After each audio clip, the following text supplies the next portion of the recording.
امریکی صدر Donald Trump نے ایک بار پھر دنیا کو حیران کر دیا ہے۔ انہوں نے اعلان کیا ہے کہ 1 اکتوبر سے درآمد شدہ ادویات، فرنیچر اور ہیوی ڈیوٹی ٹرکوں پر بھاری ٹیرفز عائد کیے جائیں گے۔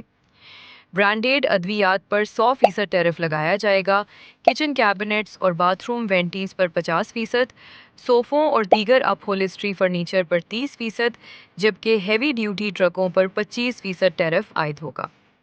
ٹرمپ کا کہنا ہے کہ یہ اقدامات امریکی قومی سلامتی، مقامی انڈسٹری کو سہارا دینے اور غیر منصفانہ مقابلے کو روکنے کے لیے کیے جا رہے ہیں۔ اعلان کے فوراً بعد ایشیائی اسٹاک مارکیٹس میں شدید گراوٹ دیکھی گئی۔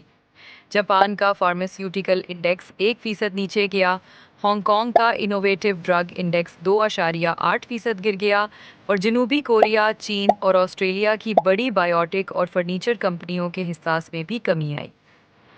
امریکی چیمبر آف کامرس نے ان ٹیرفز پر اعتراض اٹھایا ہے۔